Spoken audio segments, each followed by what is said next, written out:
Estoy con el doctor Héctor Villarroel, él es médico internista e infectólogo del Centro Médico de Caracas. Bienvenido, doctor. Gracias por la invitación. Gracias a usted por venir. Bueno, tenemos esta nueva noticia y la gente está como inquieta. Sí, fíjate, yo creo que es importante darle el debido peso a la información, ¿ok? COVID nunca ha desaparecido. Si bien la pandemia ya pudimos darla de alguna manera, o los casos más graves lo pudimos dar por superado, ciertamente el COVID quedó, y probablemente quedó para quedarse, ¿ok? O llegó para quedarse. Llegó para quedarse. La idea de esto es que a raíz de la pandemia sabemos de antemano que los virus mutan. Los virus mutan mucho en sus características, sus proteínas, toda la parte genética, y por eso es que a partir de lo que fue más o menos junio del 20, la OMS comienza a hacerle seguimiento a las distintas variantes, ¿okay? Y ya para mayo del 21 comienza a darle esta nomenclatura, ¿no? Que recordamos como Delta, Omicron, que están nombradas según el alfabeto griego. Y se le ha hecho un seguimiento, ¿por qué? Precisamente porque ya sabíamos que los virus iban mutando. Eso ha hecho que las características de ellos y la OMS los clasifica de diversas maneras. Hay variantes bajo monitoreo, ¿okay? Que es esta nueva NB1.8.1, que no es más que genéticamente virus que potencialmente van a tener una característica que pueden ser o pueden cambiar su carácter como aumento de la transmisibilidad, aumento de la gravedad de la enfermedad, disminución de la efectividad de las vacunas, disminución de la efectividad del tratamiento. Estas variantes de monitoreo son aquellas que potencialmente pueden mutar y pueden crear problemas a futuro. Hoy por hoy la OMS tiene clasificadas 6 variantes de interés, esta es la última, que salió a finales de mayo, ¿okay? Y fue a raíz de un aumento de casos de hospitalización en lo que era el Pacífico Occidental, estamos hablando de Australia, Filipinas, Tailandia, donde comenzaron a ver que había un aumento de las tasas de hospitalización y cuando hacen la secuenciación genética identifican a una variante nueva. Ahora bien, hasta hoy no se ha encontrado que haya un aumento de la tasa de mortalidad o un aumento de la tasa de ingreso a la unidad de terapia intensiva. Sí hay un aumento o potencialmente un aumento de la tasa de transmisibilidad.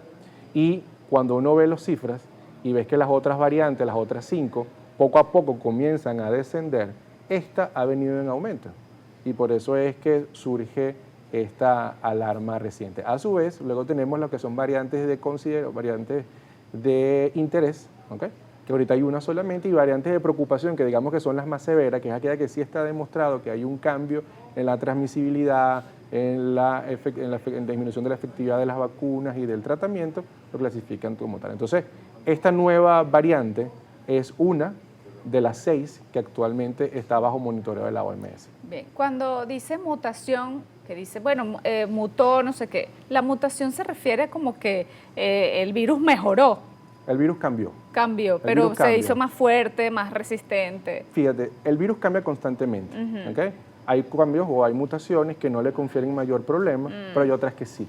Y ya de antemano ya tenemos la secuenciación genética, ya sabemos cuáles son esas mutaciones que potencialmente lo van a convertir en un virus más transmisible, más severo, que la vacuna no sirve, que el tratamiento no sirve.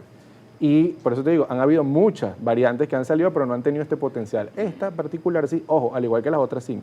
Por eso es que hay que darle el debido peso a la información. Bien, esta es la que está, digamos, ahorita que con casos reportados. Ahora, Sí. en la pandemia se hablaba, no, que el virus es muy grande, es pesado, bueno, se decía cualquier cantidad de cosas. En torno a la transmisibilidad, o sea, cuando se transmite, es como el COVID igual, hay que colocarse el tapaboca, hay que lavarse las manos, o sea, las medidas son iguales. Sí, sí, al igual que cualquier virus respiratorio, las medidas de prevención, siguen siendo las mismas, porque la vía de transmisión es la misma, que es persona a persona a través de lo que son gotitas de saliva y específicamente persona a persona. Entonces, el uso del tapaboca persiste. Ojo, y esto ocurre con COVID, con influenza, con metaneumovirus, con parainfluenza, con rinovirus, con cualquier virus respiratorio. Lo que cambia es la severidad de la enfermedad. Por ejemplo, no sé si recuerdas que lo que fue a finales del 20, principios del 21, tuvimos una altísima tasa, un repunte de casos a raíz de una variante que era la Delta. Una variante que era muy transmisible y a su vez era muy severa, llevó muchos pacientes a UCI y hubo una alta tasa de mortalidad. Después aparece Omicron. Omicron no era clínicamente tan severo, no hospitalizábamos a las personas, pero se transmitía fácilmente. Y por eso hubo otro repunte, pero la mayoría de los casos estaban en sus casas. Hoy por hoy, las variantes que seguimos teniendo siguen esas características, no tienen mayor severidad, pero siguen estando y siguen causando problemas. Ahora vamos a hablar de la característica de este en particular, que es la de la noticia, que es la que está por ahí, que puede ser la influenza, ya lo vamos a hablar más adelante y el doctor va a explicar la diferencia. Pero ¿cuáles son los síntomas de la NB 1.8.1? Los síntomas siguen siendo los mismos. Congestión nasal, dolor de garganta, fiebre, dolor de cabeza, dolores musculares, dolores óseos. Las manifestaciones clínicas hasta ahora no han cambiado. Lo que es que esta variante preocupa porque desde el punto de vista genético, pues tiene mayor afinidad sus proteínas virales hacia los receptores en el ser humano. Por ende, eso hace que el virus sea más fácilmente transmitido o se adhiere más fácilmente a las células humanas y por eso es la preocupación. Por eso te digo, hay un aumento de la tasa, hay un aumento de los casos, pero hasta ahora, hay un aumento de la hospitalización, pero hasta ahora no se ha visto que haya mayor severidad o que haya ingreso o mayor mortalidad. Ojo, es una fotografía de hoy. Esto puede cambiar en los próximos meses.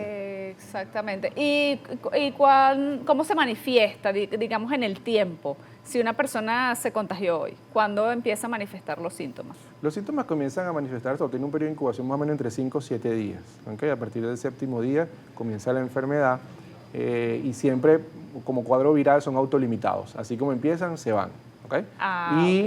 Lo que es que el periodo de transmisibilidad y la recomendación actualmente, 5 días mantenerse con tapaboca o aislado y los otros 5 días pues siempre con precauciones generales. Estamos hablando de un periodo de transmisibilidad probablemente entre unos 7 y unos 10 días, más o menos. ¿Cuáles pueden ser los síntomas atípicos? Que sí, me da dolor muscular, tengo congestión nasal, pero yo tengo siempre rinitis alérgica. Entonces, ¿cómo diferenciar eso cuando una persona ya...? Fíjate, no es fácil porque las características clínicas permanecen similares. Al principio, no sé si recuerda, asociábamos mucho la falta del olfato, con COVID. Alguien decía, tengo gripe y no huelo, eso es COVID, Cuando tú echas un poquito más hacia atrás, ciertamente COVID o el SARS-CoV-2 tenía esta característica un poco más frecuente, pero cuando echas un poco más atrás te das cuenta de que muchas veces cuando nos daba gripe no olíamos, y era sencillamente por un tema de congestión a nivel de la mucosa nasal, pero era una característica quizás diferente, Claro, ¿cuál es la gran diferencia con COVID? Bueno, que COVID, además que agarró a una población, a la humanidad, sin defensa, sin anticuerpos contra él, había un aumento de la tasa de severidad con manifestaciones pulmonares que llevaban a los pacientes a hospitalizarse. No, y también un tema, la mayoría, no sé si volvemos al pasado, pero una persona iba a una clínica, la hospitalizaban, terapia intensiva y la gente se va a morir, o sea, era como el tema psicológico de ir a la clínica y estar en una terapia intensiva, digamos que quizás ahorita se puede enfrentar de manera distinta. Sí, afortunadamente parte de la disminución de la tasa y que vivamos ahorita una vida relativamente normal es producto de las vacunas, Ya la gran porcentaje de la humanidad está inmune o por vacunación o también porque le dio la enfermedad. También porque la conciencia ha cambiado, Cuando tenemos a personas enfermas, ya hay mucha gente que espontáneamente usa un tapaboca o que espontáneamente se aísla. Obviamente eso ha cambiado. Desde el punto de vista psicológico fue bastante fuerte. ¿Sí? Yo creo que para todos, no hay excepciones, todos los vivimos, algunos de una forma, algunos como pacientes, otros como familiares, otros como médicos. Los médicos también fuimos pacientes, los médicos también tuvimos colegas que tuvimos hospitalizados, colegas que lamentablemente fallecieron. Evidentemente, la afectación psicológica es importante. Y yo creo que a raíz de eso, todos quedamos, digámoslo entre comillas, como traumados, con este tema y que cuando oímos que una nueva variante te prenden las alarmas, y comenzamos otra vez a pensar, vamos a volver a vivir lo que vivimos. Y la verdad es que sencillamente es un monitoreo continuo que se hace precisamente para no generar alarma, precisamente para que no se quede en el rumor de que, mira, están hospitalizando 50 pacientes con una enfermedad respiratoria. No, sabemos que se están hospitalizando, sabemos que hay una variante, sabemos que potencialmente puede haber un problema, pero se le da el debido peso. ¿Qué hay que hacer? Mantener siempre las mismas medidas que ya conocemos. En los hospitales, en las clínicas, por lo menos ahorita en el Centro Médico de Caracas, ¿tienen su protocolo, lo activaron o siempre lo han tenido? Es que exactamente, es que nosotros no hemos bajado la guardia. Quizá socialmente la gente ha bajado un poco la guardia. Nosotros los médicos siempre estamos alerta y por eso comenzaba diciéndote que el COVID nunca se ha ido. El COVID ha persistido y lo seguiremos viendo durante mucho tiempo. Y por eso es que nosotros y los protocolos a nivel de las instituciones y las clínicas no han cambiado. Ya sabemos qué hacer. Obviamente se han venido modificando conforme hemos conocido y hemos entendido la enfermedad, cuáles son los medios de transmisión, cuáles son las complicaciones, cuáles son las medidas de aislamiento, de protección que verdaderamente funcionan. Y eso ha hecho precisamente que estemos alerta. El doctor Héctor Villarroel, médico internista infectólogo, nos decía que, bueno, ellos están preparados y tienen todos los protocolos listos, ellos saben cómo responder ante esta nueva variante, las emergencias que tengan las personas. Pero ¿cómo hacemos nosotros en la casa cuando tenemos un síntoma? Mira, tengo fiebre, mira, tengo como, me está goteando la nariz, no me está gustando. ¿Qué deberíamos hacer nosotros? Fíjate, la primera recomendación es no automedicarnos. ¿Okay? ¿Por qué? Porque existe la falsa creencia todavía de que como tengo una gripe, un dolorcito de garganta o estoy congestionado, oye, déjame tomar antibióticos para evitar que esto coja cuerpo, como para eliminarlo de una vez. Y comienzan a tomar antibióticos sin prescripción, sin indicación. Recordemos un poco que la gran mayoría, estamos hablando de casi el 70% de las infecciones respiratorias altas, esta que se manifiesta con congestión nasal, dolor de garganta, tos, a veces algo de malestar general, son de origen viral, ¿ok? Y eso incluye una gran cantidad de virus.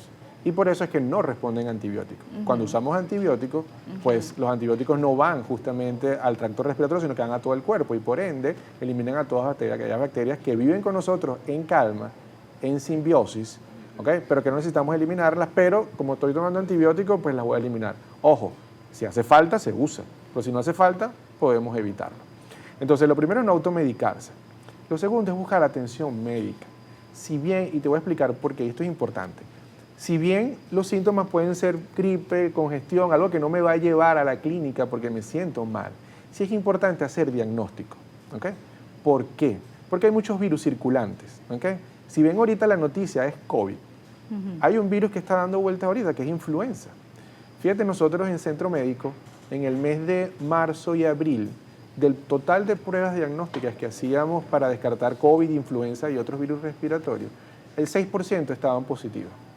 En el mes de mayo tuvimos un salto del 17%, más del 100%, o sea, más del doble de casos que tuvimos en los meses anteriores. Ojo, y esto es un reflejo solamente de nosotros, y esto puede ser probablemente un reflejo de todo el país. Tan simple, ¿cuántas personas no estamos aquí o estamos en casa o en la familia que es que estoy engripado, es que estoy congestionado, es que me dio fiebre, es que me siento mal? ¿Okay? Entonces hay que hacer diagnóstico, porque si yo hago diagnóstico, hay virus que tienen tratamiento, entre esos el SARS-CoV-2, entre esos COVID. Sabemos que hoy por hoy tenemos drogas como molnupiravir que, si bien dije hace rato, los virus son autolimitados, así como empiezan se van. Pero si nosotros usamos tratamiento en el momento indicado, podemos disminuir la duración de los síntomas y la severidad de los mismos. Si iniciamos entre los primeros 3 a 5 días de iniciados los síntomas, iniciamos tratamiento, tenemos probabilidades de mejorar y de evitar cualquier complicación. Ahora bien, a su vez tenemos capacidad de hacer diagnóstico hoy por hoy de influenza. Influenza tiene tratamiento. Oseltamivir, que es una droga que tenemos disponible en nuestro país, es una droga que podemos usar entre los primeros 3 a 5 días para evitar precisamente que progrese la enfermedad o que haya mayor severidad de las mismas y acortemos los síntomas. Y a su vez nos permite saber qué está pasando.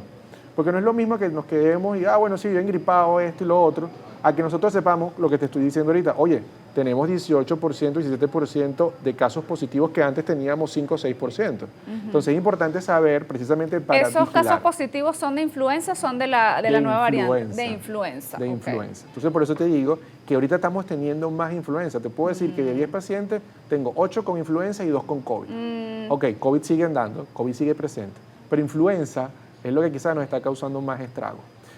A veces nosotros no le damos el debido peso a influenza, pero influenza es una enfermedad mala y es una enfermedad que nos lleva también a hospitalizar a los pacientes. Hemos tenido que hospitalizar pacientes porque tienen neumonía, porque tienen infiltrado. Y a diferencia de COVID, influenza tiene más probabilidades de complicaciones bacterianas. ¿Sí? Te explico. Cuando nosotros tenemos una infección viral, típico que empieza con malestar, fiebre, y de pronto a las 2 semanas comenzamos con secreción verdosa, con tos con expectoración verdosa, y muchas veces puede haber una sobreinfección bacteriana. Okay. Eso pasa con influenza. Y te hago un paréntesis, cuando comenzamos a vivir el COVID, pensábamos que COVID se comportaba como influenza. Y eso hacía que, oye, tiene COVID, oye, se me puede complicar con una infección bacteriana, vamos a ponerle antibiótico. ¿Qué trajo como consecuencia de eso? Que al principio usamos muchos antibióticos para COVID y nos dimos cuenta de que la tasa de complicaciones infecciosas bacterianas con COVID no era tan alta como influenza. Influenza sí es más se complica más fácilmente y más frecuentemente que COVID con infecciones bacterianas.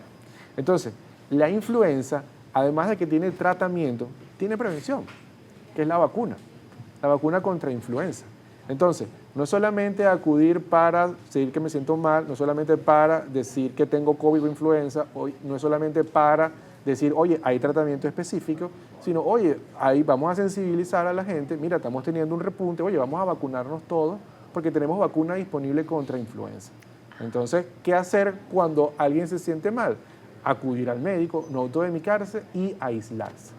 Creo que quedó en la conciencia y en el consciente colectivo de la gente que, oye, me siento mal, me quedo en casa. El niño está enfermo, déjalo en casa. Eso es lo primero que tenemos que hacer, porque muchas veces vamos al sitio de trabajo y influenza se transmite facilísimo. No hace falta que vivas cercano a otra persona, en el lugar de trabajo, en el carro, en la familia, en una reunión, fácilmente se contagia. Entonces, oye, y te contagias tú a lo mejor, nosotros que somos sanos, pero se contagia el abuelo, se contagia el tío que es diabético, el otro que tuvo un infarto, y ahí es cuando vienen los problemas. Quizás la enfermedad per se podemos manejarla, pero cuando hay unas comorbilidades adicionales, la cosa se complica. Vamos a ver es la diferencia de los síntomas de lo que pudiese ser la nueva variante o el COVID y la influenza. Para ver, creo que hay síntomas que son parecidos y síntomas que se parecen, que son parecidos y síntomas que no se parecen en lo absoluto. Vamos a verlo. No, yo no lo veo aquí. Lo ve la gente. Ajá, ahí está. Fiebres y escalofríos en los dos. Sí, fíjate que hay muchos que comparten los síntomas. ¿Cuántos tenemos fiebre, todos dolores en el cuerpo, cansancio, quizás menos frecuente congestión nasal, dolor de garganta, algo de dificultad quizás muy subjetivo para respirar, ¿no? Prácticamente todos. Ajá. Y el punto quizás de esta lámina y el mensaje es que es difícil clínicamente de diferenciar. Que decían que la pérdida del gusto y del olfato. Bueno, ciertamente COVID al principio daba una pérdida del gusto y del olfato, pero es que influenza no lo deja de dar tampoco. Cualquier virus respiratorio no lo deja de dar, porque es un tema fisiopatológico. Cuando congestión nasal disminuye la sensibilidad a los olores. Entonces, clínicamente es difícil, para no decir imposible, diferenciar COVID de influenza.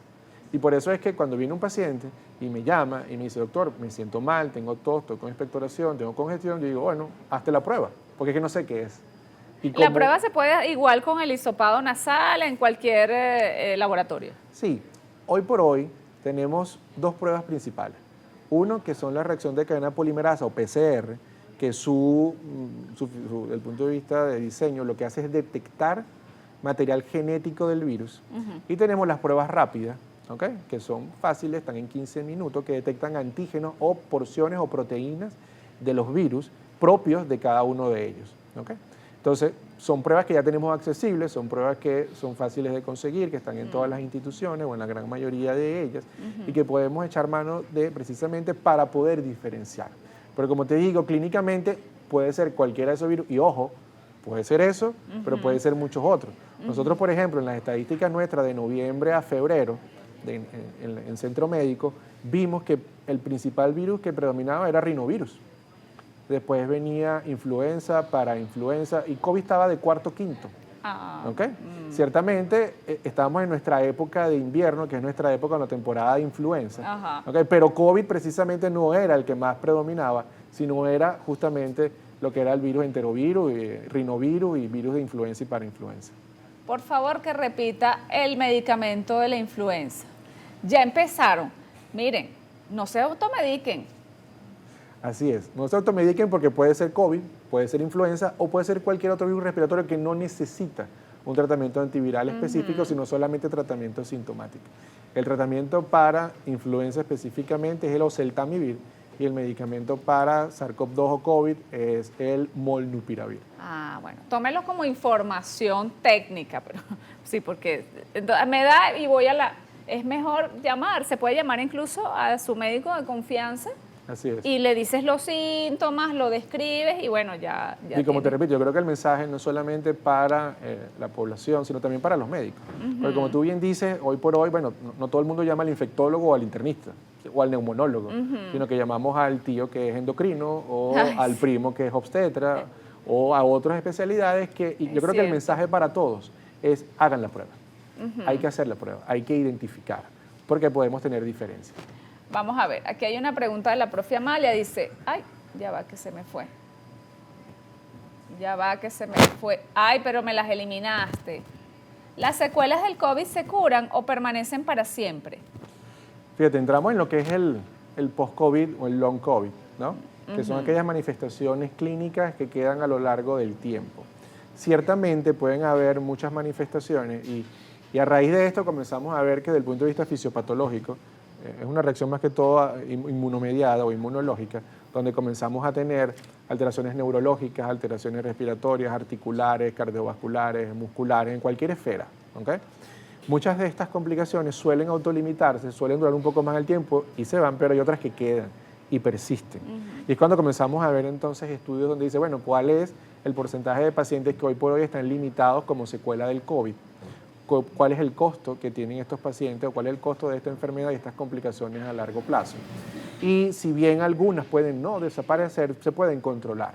Y aquí ya entramos en las subespecialidades, en cada una de las manifestaciones o las esferas más o menos que te comenté. Aquí dice González Maré, qué excelente programa, muchas gracias al doctor por las recomendaciones, pero yo estoy muy preocupada porque asisto a consultas en hospitales y veo que las personas no usan tapabocas. Pienso que se debería exigir que fuese obligatorio el tapabocas.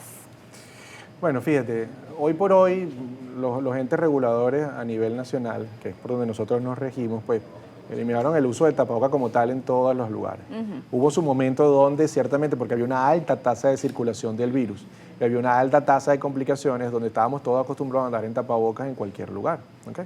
Hoy por hoy eso ha bajado. Ahora bien, yo creo que el mensaje más que todo el mundo ande con tapabocas, ¿okay? Es precisamente que si tenemos síntomas, bueno, tratemos de aislarnos, quedarnos en casa, o si tenemos que salir, porque es imperativo, bueno, tratar de usar tapabocas precisamente para tratar de disminuir las probabilidades de contagiar a cualquier persona. Si de antemano sabemos que tenemos malestar gripal, bueno, evita tener contacto con tu familia, con tu abuelo, con tu tío que tú sabes que tiene unas enfermedades adicionales, precisamente porque se pueden complicar, ¿okay? Pero, y lamentablemente es algo que es difícil, pero que yo personalmente siento que a raíz de la pandemia quedamos sensibilizados con eso. Hoy por hoy tú ves mucha gente que tiene tapabocas y tú dices, oye, ¿te sientes mal? Oye, sí, me siento mal. Pero es precisamente porque la gente tiene esa cultura, ¿okay? O tiene la cultura de, oye, me siento mal, déjame quedarme en casa, no me voy a alejar a mi papá, tengo el Día de las Madres, mejor me quedo en la casa. Entonces, precisamente para evitar algún tipo de contagio. Bien. ¿Por qué hay sintomatología en la garganta con piquiña y flema, pero no hay fiebre? Ok, eso depende de cada paciente, ¿no? Obviamente, cuando tú buscas cuáles son los síntomas más comunes, te aparece fiebre, pero no en un 100%. Hay mucha tasa de replicación a nivel del tracto respiratorio superior, sobre todo con esta variante Omicron, y precisamente es porque la gente, uno de los principales síntomas de la fiebre, el malestar, es el dolor de garganta, cosa que a lo mejor con las primeras variables de COVID no teníamos tanto. Pero bueno, hay una alta tasa porque el virus principalmente se replica a nivel del tracto respiratorio superior, hay una mayor afectación de la mucosa y también depende de la persona, porque hay pacientes que son inmunocompetentes y bueno, que el mismo cuadro viral lo autolimita. Hay personas que son inmunosuprimidas o con un sistema inmunológico un poco más eficiente, obviamente las manifestaciones van a ser diferentes. Bien, ¿la vacuna de la influenza protege contra todas las cepas circulantes? La vacuna de la influenza, y anualmente la Organización Mundial de la Salud emite cuáles son las cepas que más están circulando actualmente. Entonces siempre, todos los años, y por eso es que todos los años cambia los componentes de la vacuna, porque todos los años sabemos de antemano que el virus de influenza está mutando, como muta el SARS-CoV-2 y como muta en cualquier otro, y por eso es que los componentes de la vacuna cambian. Hoy por hoy hay vacunas que tienen 3 componentes, otros que tienen 2, siempre tienen 2 componentes de influenza A y tienen 1 o 2 de influenza B, que si se quiere son las variantes o son los tipos de influenza que más están circulando y que tienen una mayor tasa de cobertura sobre ellos. Bien, ¿es posible contagiarse de influenza y COVID-19 al mismo tiempo? Bueno, es probable, o sea, estoy seguro que habrá algún caso reportado en la literatura, ¿ok? Pero bueno, no es lo común, no es el grueso de los pacientes. ¿La influenza también puede dejar secuelas a largo plazo? Fíjate, no tanto como COVID, ¿sí? Las complicaciones de influenza, y ojo, Y las complicaciones de influenza son bastante malas, como las mencioné previamente. Han habido casos reportados en niños recientemente de encefalitis virales por influenza, con una alta tasa de complicaciones. ¿Okay? Pero la mayoría de las complicaciones por influenza son agudas, son en relación a la enfermedad o quizás un poco más tardías, como suele ocurrir con estos casos de encefalitis. ¿Qué medidas de prevención son clave para evitar la influenza, además de la vacuna?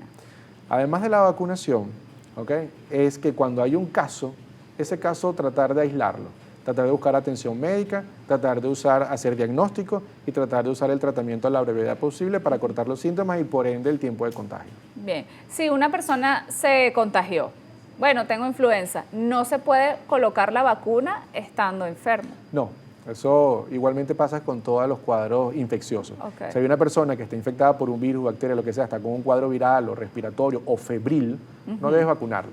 Sencillamente hay que esperar que pase un tiempo prudencial después de haber superado los síntomas y después se puede vacunar. Ok. ¿Se pueden aplicar la vacuna de COVID y la influenza el mismo día?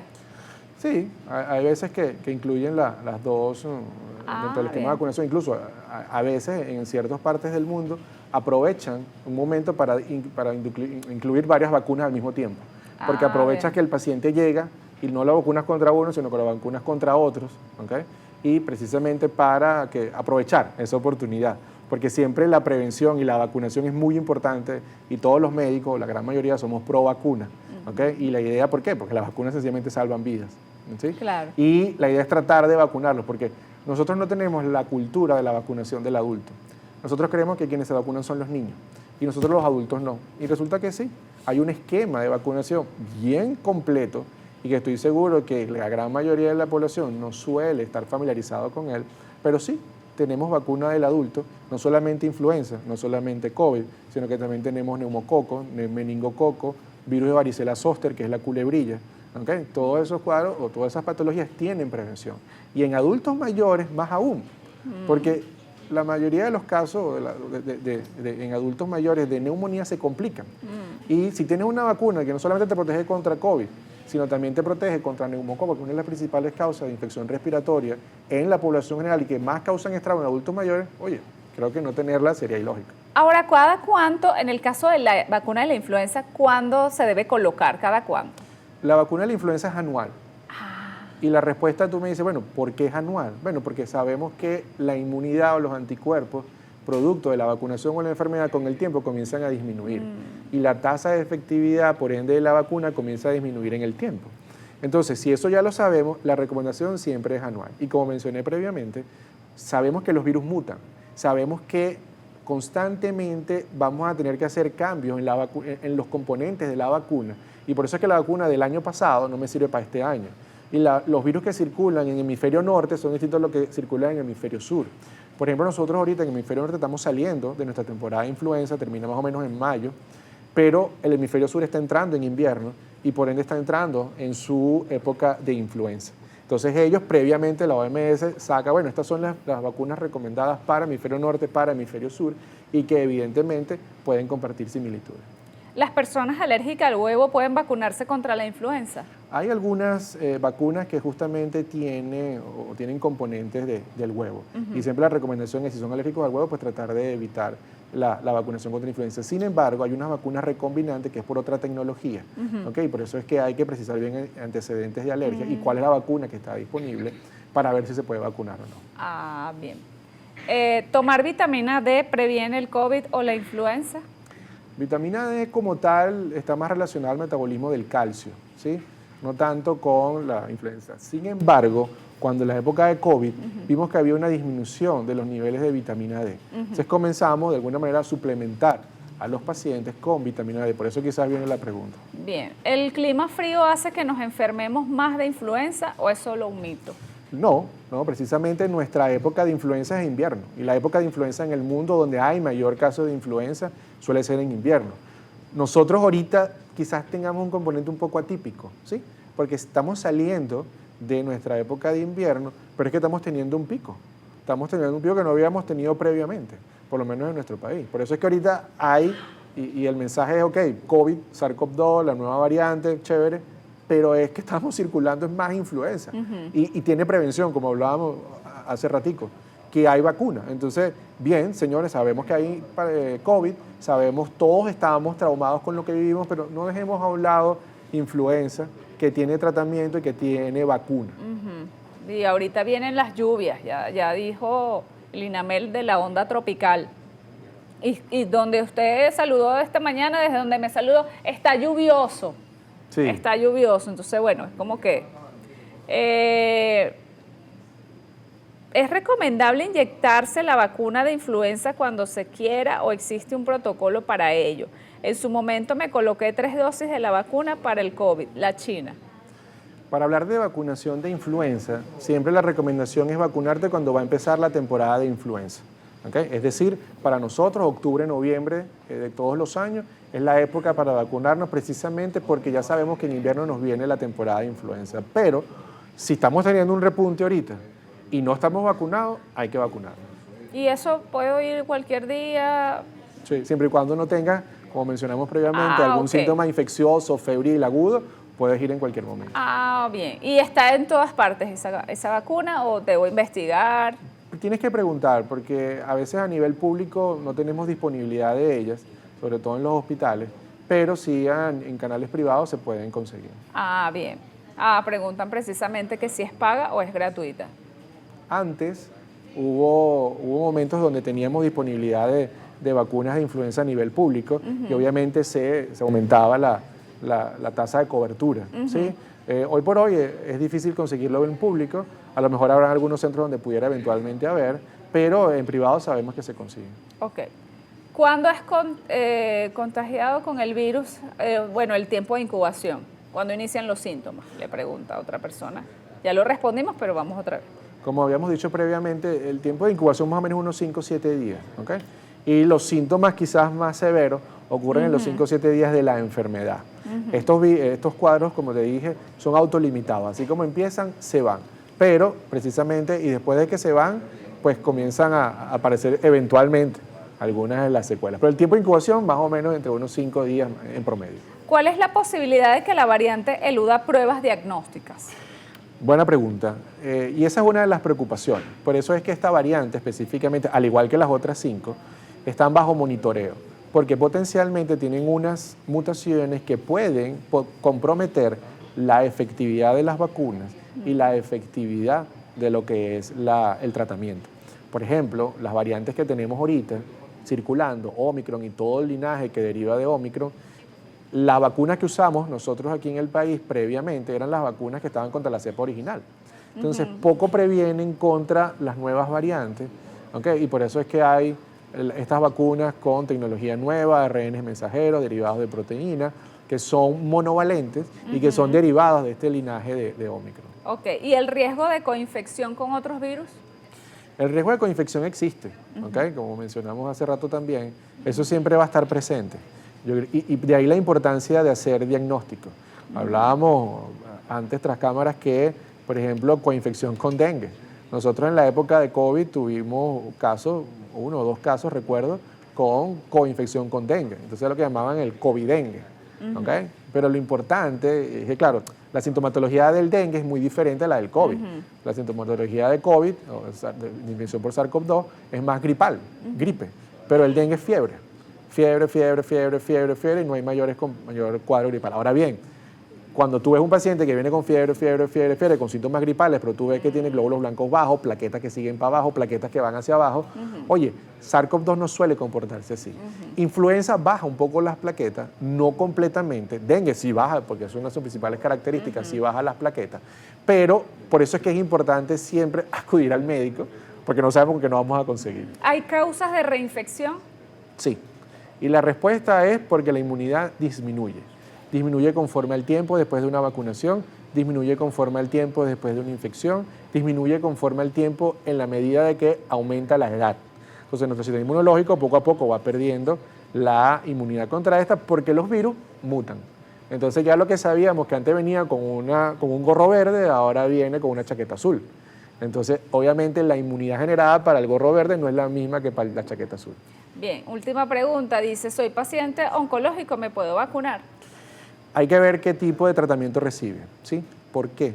Porque hay medicamentos inmunosupresores Y la recomendación, si estamos hablando específicamente de COVID, las vacunas que teníamos disponibles en su momento eran vacunas de virus vivos atenuados, es decir, eran unos virus que estaban vivos, que no tenían capacidad de producir enfermedad, pero que sí tenían capacidad de generar respuesta inmunológica.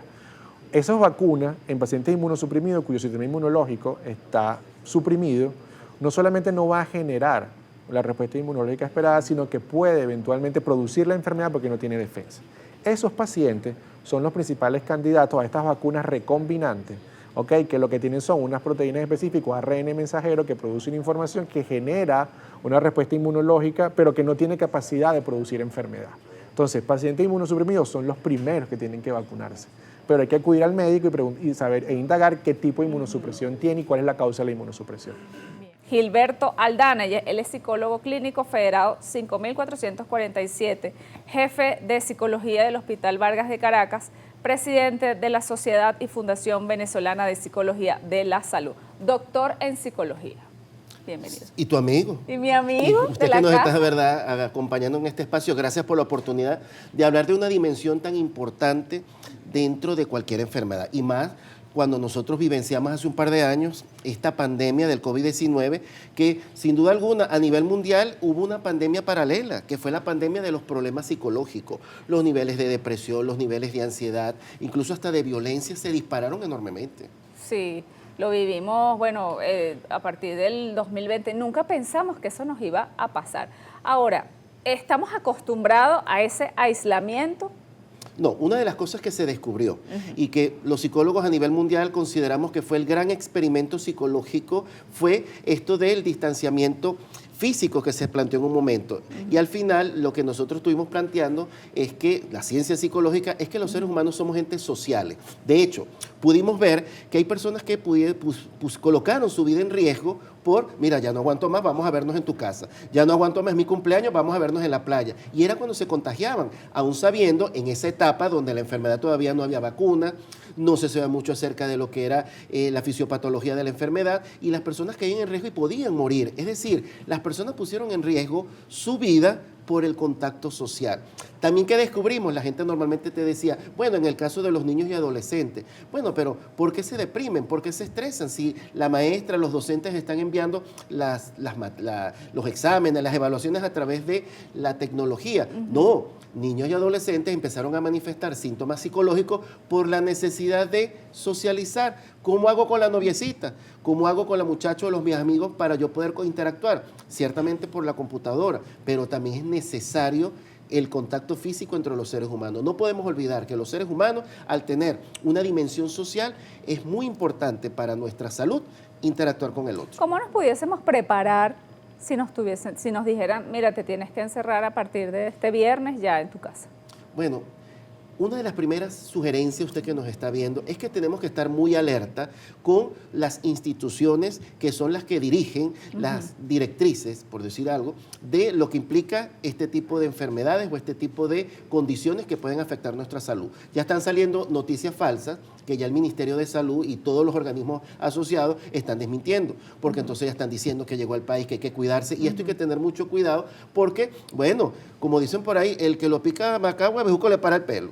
Es decir, si pasamos por esta situación tan dura, es muy fácil que las personas comiencen a manifestar síntomas psicológicos de terror, de ansiedad a consecuencia de una información que no está, que no es fidedigna. Por eso tenemos que tener mucho cuidado. Si llegara a pasar que nos vinieran a decir que tenemos que encerrarnos, bueno, ya yo creo que nosotros como ente social sabemos cuáles son las medidas que tenemos que tener e ir preparándonos a algo que pudiese, bueno, afectar nuestra salud psicológica. Sin embargo, yo me atrevería a decir que ya la ciencia ha avanzado en el conocimiento de lo que implicó el COVID-19. Recuerden que cuando llegó el COVID-19, la ciencia no estaba preparada. La medicina, la fisiopatología, la química, la farmacéutica, no estaba incluso hasta la psicología. No estamos preparados para dar respuesta científica a esta problemática. Ya estamos preparados. Y esto no implica que deberíamos tomarlo a la ligera. Sin embargo, sí conocer que ya tenemos experiencia desde todos estos ámbitos científicos, incluso gubernamentales, para poder afrontar más efectivamente este tipo de situación. ¿Qué secuelas psicológicas nos dejó el COVID? En primer lugar, el duelo. Mucha gente tuvo que vivenciar la muerte de seres queridos de manera muy abrupta. Hoy te vi y ya a los 2 días ya te estaba despidiendo. Y el problema fue que muchos no pudimos despedir a esos seres amados porque por medio de las medidas epidemiológicas no pudimos tener contacto con nuestra persona amada. También esto generó problemas de ansiedad enormes. Las personas ahorita a veces tienen esta problemática asociada a que cualquier sintomatología respiratoria, ya yo empiezo, ¿será que me pasa esto? ¿Será que puedo fallecer? ¿Será que alguien me puede pegar esta enfermedad? Y la violencia. La violencia se disparó en todos los escenarios. Ese hacinamiento, ese encerramiento hizo que se manifestaran síntomas violentos y eso fue lo que estuvimos identificando dentro del servicio de psicología del Hospital Vargas de Caracas y del servicio de psiquiatría que lo lideriza mi esposa, donde el nivel de casuística era elevado de estos 3, los que yo llamo 3 jinetes de la apocalipsis psicológica. Depresión fundamentada en los duelos, la ansiedad por ese miedo a que, porque ciertamente podíamos fallecer, y 3, la violencia que se generó. Por ejemplo, casos de infidelidad, algo que pareciese muy superfluo, pero sí, el COVID a nivel mundial disparó la identificación de casos de infidelidad. ¿Para dónde vas tú? No voy a comprar pan, pero ya hay pan. No, pero yo tengo que salir, porque cuando vivíamos una vida tranquila, donde cada quien está en su trabajo, tú podías desenvolverte de manera muy fácil, muy fluida. Pero ahora que estamos encerrados, ya yo te voy monitoreando qué estás haciendo. Claro, se eleva todo, los trastornos, las adicciones. Las adicciones, las personas comenzaron, muy buena tu acotación, los niveles de adicción, por ejemplo, asociados al consumo de cigarrillos, consumo de alcohol, producto de ver cómo puedo afrontar estas manifestaciones psicológicas, lo que sabemos que estas formas de afrontarlas no son las más saludables. Es decir, es muy importante tener en cuenta que este tipo de problemáticas de salud pública ciertamente tiene una importancia desde el punto de vista de lo que acabamos de ver, de la infectología, de la medicina en general, de la bioquímica, pero esto tiene implicaciones psicológicas y sociales para nuestra población, que muchas veces son estas las que impactan en la fluidez de los tratamientos biomédicos. Por eso la importancia, y quiero felicitar que hayan incluido esta dimensión psicológica para abordar esta problemática, en hacer esa integración de lo biopsicosocial para abordar de manera adecuada este tipo de problemáticas de salud pública. Aquí alguien comenta, una de las cosas positivas fue el sentido de la vida. Me imagino que, bueno, la gente ahora sale, ahora quiere divertirse, como que aumentaron más los casos de diversión, por lo menos aquí en la Gran Caracas. Del punto de vista de la prevención, lo que dijo el doctor anterior, de que ahora las personas han internalizado, no todas, pero gran parte de que, ¿y tú por qué andas con una mascarilla, un tapabocas? No, porque es que tengo un poquito de gripe. Ah, perfecto. No quiero contagiar a mis compañeros, no quiero contagiar a mis familiares. Eso está bastante bien. Si usted identifica que tiene alguna sintomatología respiratoria o tiene llanto nasal o algo, bueno, una tapaboca no está de más y sobre todo si estamos en espacios públicos. Y 2, para aquellas personas que sobrevivieron al COVID-19, al SARS-CoV-2, y a su vez no tuvieron la interacción del fallecimiento o la pérdida de un ser querido, bueno, si usted está aquí viéndonos es porque usted está agraciado por la vida, porque ciertamente fue algo muy difícil, donde falleció muchas personas, los niveles de ansiedad fueron enormes, nosotros no estábamos acostumbrados que estuviésemos encerrados y pasaba una camioneta con un altavoz, tienen que cuidarse, no salgan a la calle, y que en un primer momento lo tomamos como que, ay, no vamos a ir al trabajo, hay una cuarentena, pero eso se extendió y ahí es cuando empezaron a aparecer los problemas. Y quedamos en conversar sobre el aislamiento. ¿Cómo nos aislamos en el pasado y cómo eso puede seguir en la actualidad? ¿Cómo las personas que se aislaron? La mayor parte de las personas tomó como cierta fobia a estas medidas de aislamiento. Insisto, esta pandemia nos demostró desde el punto de vista psicológico que somos entes sociales. Y muchas personas perdieron la vida por transgredir la normativa de no tener un contacto físico, no tener un contacto social, porque las personas necesitaban socializar. Yo recuerdo que la primera vez que di clase después de la pandemia fue con un grupo de pediatría y yo le decía a los estudiantes de pediatría, bueno, ¿seguimos bajo las clases por computadora o lo hacemos físicamente? No, doctor, físicamente, necesitamos el compartir. Había un poquito de miedo, porque todos damos la clase con tapaboca, pero era como esa necesidad de tener un contacto físico con la otra persona. ¿Qué pasó? Los adolescentes, los adultos jóvenes, fueron los que de alguna manera captaron más esas medidas de poder interaccionar a través de la tecnología. Ajá. No olvidemos que gracias a la pandemia las clases se sustituyeron gran parte por el contacto tecnológico. El trabajo fue de casa y permitió que a veces se transgrediera la normativa de los horarios de trabajo, porque como tú estás en tu casa, yo puedo contactarte a las 9, 10 de la noche, te conectas a la computadora y lo hacemos. De hecho, yo antes de la pandemia no daba consulta online y gracias a la pandemia tuvimos que muchos psicólogos y psiquiatras aprender a dar consultas online. Es decir, la pandemia trajo una serie de cambios psicológicos y conductuales a la humanidad. ¿Que fue positivo? ¿Fue negativo? En algunos escenarios fue positivo, sin duda alguna. Pero no podemos olvidar que nuestra Constitución como humanos implica una dimensión social, de interacción social con el otro. Y esto es importante saberlo porque en caso de situaciones de pandemia, donde una de las primeras medidas epidemiológicas de prevención es el aislamiento, es el que nos tenemos que encerrar en casa, pero tenemos que partir ahora de que hay muchas personas que pudiesen transgredir esta normativa, que epidemiológicamente es recomendada, pero psicológicamente va a ser difícil de cumplir. Bien, no, se lo pregunto también porque también se habla como de una pandemia que va a ser la soledad a futuro. Ahora, ya la estamos viviendo. Ya la estamos. El problema de las pandemias, por decirlo de una forma, psicológicas, comportamentales, es que muchas veces no nos damos cuenta. Es como esa filtración escondida en el apartamento, en nuestra casa, que no la vemos. Desde el año 2023, la Organización Mundial de la Salud, noviembre de 2023, estableció que la soledad no deseada es un factor de riesgo para nuestra salud, idéntico que el tabaquismo, idéntico que el alcoholismo, idéntico que la obesidad o el sedentarismo. Muy importante. Amor, usted dice, en serio, la soledad no deseada. Porque hay espacios donde yo digo, mira, yo quiero estar solo, yo quiero disfrutar, quiero estar viendo la montaña. Eso no está mal. Lo malo es cuando usted quiere compartir con otras personas y no tiene. Y peor aún, tengo muchas personas a mi alrededor, pero me siento solo. De hecho, esta condición, ¿por qué es tan delicada? Porque se asocia a conductas de autolesión, asociadas, por ejemplo, al suicidio. Y por eso vemos que esa es una pandemia muy importante que hay a nivel mundial, de que tenemos que ir tomando en cuenta, que es el suicidio. Qué bueno, y quiero felicitar al 6CPC, públicamente, porque abrieron una línea de atención a el suicidio. Eso es muy importante porque las personas en este momento, Yuro, se sienten solas. Muchas personas, porque por la muerte de personas, por la emigración, por los cambios tecnológicos, se sienten solas y ven este tipo de acciones como una forma de poder salir del sufrimiento. De ahí viene esa herencia que tuvimos después de esa pandemia del COVID-19. De hecho, tú quieres tener un indicador. ¿Cuántos psicólogos no invitan a los programas de comunicación social posterior a la pandemia? La psicología antes era vista algo como que, bueno, algo muy filosófico, algo para mejorar.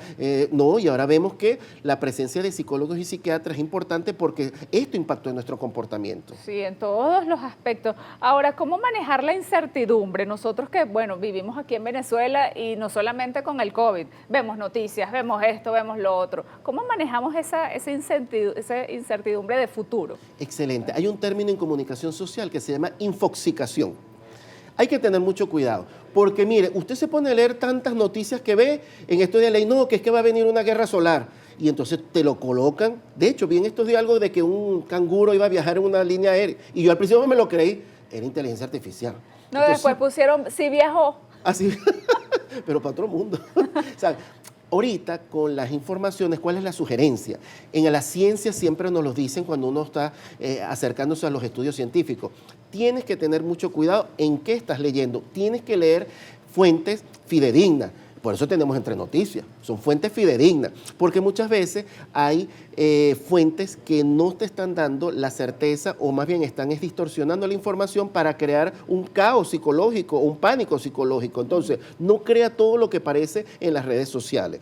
Tienes que, para trabajar en esa incertidumbre, cercanías con páginas de instituciones políticas de salud, sanitarias, por decir algo, de políticas públicas, para nosotros tener claro qué es lo que está pasando. Insisto, esta semana hubo un boom porque se empezaron a dar informaciones falsas que el Ministerio de Salud tuvo que desmentir porque no es así. Eso hace que las personas entonces comiencen a generar un impacto asociado al pánico. Entonces, hay gente que hace ese tipo de acciones que no son adecuadas. Ahora, ¿cuál sería la recomendación, por ejemplo, en horas? Es recomendable, mira, ve, si te gusta ver las noticias, plantéate un horario. El problema es que antes eso se aplicaba. Porque entonces, por ejemplo, Globovisión, un canal de noticias. Entonces, lo que hacía la gente, bueno, prendo ahorita a las 8, me voy a trabajar, regreso a las 8 y lo puedo ver. Cuando las personas veían televisión, siguen viendo televisión, pero también tenemos el espacio de la tecnología a través de las redes sociales, lo cual hace que las personas en cualquier momento están revisando, porque no es el televisor, ahora tenemos el aparato, el teléfono. Entonces, me insisto, tratar de tener cuidado, porque ¿qué pasa con los algoritmos de este tipo de plataformas? Que por una noticia que yo vea, me empiezan a llegar múltiples informaciones de ese tema que yo vi. Entonces muchas veces sin yo querer buscarlo, bueno, me lo asignan, me lo colocan. Entonces, mira, leí esto, y cuando venimos a ver nos infoxicamos. Es decir, me intoxico de información que muchas veces no es verdad y aumentan los niveles de pánico, los niveles de ansiedad y posiblemente es algo que no es cierto. Yo siento que tengo ansiedad generalizada. Cuando veo las noticias me siento a comer y estoy feliz leyendo y comiendo. Bueno, lo ideal sería que si usted está desarrollando un comportamiento tan importante que tiene que ver con alimentarnos, con tomar algo para poder pasar la tarde, bueno, si usted ve información, bueno, ¿qué tipo de información estás viendo? Para que, no es que la información per se sea mala, es el tipo de información, si son de sucesos, de situaciones que pueden impactar nuestra atención de manera negativa, no es lo más conveniente. Si es una información que usted más bien le puede generar un estado de relajación o de tranquilidad, hágalo. ¿Sí? Ok. ¿Cuáles son las estrategias para reducir la hipocondría relacionada al virus? Bueno, en estos casos de ahí viene la importancia de si usted ve que no lo puede hacer por sí mismo o usted se da cuenta que alguien cercano a usted está manifestando un proceso de hipocondría, porque llega un momento que los niveles de ansiedad aumentan tanto que entonces, cuidado, ten cuidado, no hagas esto, no hagas el otro. Entonces, tiene que buscar ayuda profesional. Insisto, ir al psicólogo, ir al psiquiatra, no porque usted esté loco, no, pero muchas veces, y se justifica con lo que vivimos hace un par de años con el COVID-19, aumentan esos niveles de ansiedad y amerita ir a un profesional de salud, no porque esté loco, sino para que le demos un asesoramiento para que disminuya esos niveles de ansiedad y esa sintomatología hipocondríaca que le afecta a su salud, afecta las interacciones con las personas que están con usted. Bueno, yo, por cierto, todavía sigo escuchando gente que, no voy al psicólogo porque yo no estoy loco, él no está loco. ¿Quiénes deberían ir al psicólogo? Mire, si usted tiene algún indicador que afecta su bienestar, y usted, claro, yo le voy a decir que uno siempre intenta hacerlo por uno mismo. Por ejemplo, si tenemos dificultades para dormir, si tengo problemas en las vinculaciones a nivel laboral, en mi familia, en mi comunidad, si tengo una tristeza persistente, si soy una persona que me siento siempre con un nerviosismo, con una ansiedad constante, busque ayuda psicológica. ¿Qué es lo que está aconteciendo? Más bien, sea sincero y sea honesto consigo mismo en medio de una introspección. Mira, tengo este malestar constante, déjame ver. A veces la gente cree que ir al psicólogo o psiquiatra es que yo voy a durar 5 años, 20 años con esa persona, como eran las terapias, bueno, de la época de Sigmund Freud. A veces son terapias muy puntuales. Me han llegado, doctor, mire, yo quiero que le dé un diagnóstico. Mira, el diagnóstico es que son problemas familiares. Hay problemas familiares y problemas en la vinculación. Nos estamos vinculando desde el abandono, nos estamos vinculando desde la violencia, nos estamos vinculando desde la sobreprotección y eso instaura problemas de comportamiento en la familia, en el que tiene 20 años, en el que tiene 25, en el 26. No es un trastorno como tal de que pudiésemos hablar de la esquizofrenia, del trastorno bipolar, de la depresión crónica. No, son problemas de interacción que impactan en nuestro comportamiento. Y el COVID generó muchas problemáticas del punto de vista comportamental que son muy sensibles al tratamiento psicológico, donde en medio de ese asesoramiento yo siempre le digo a mis pacientes, yo soy como tu asesor, así como yo un asesor de imagen, un asesor legal, un asesor contable, yo te voy a asesorar psicológicamente en qué cosas debemos hacer, en qué cosas tenemos que trabajar para que tú te sientas bien.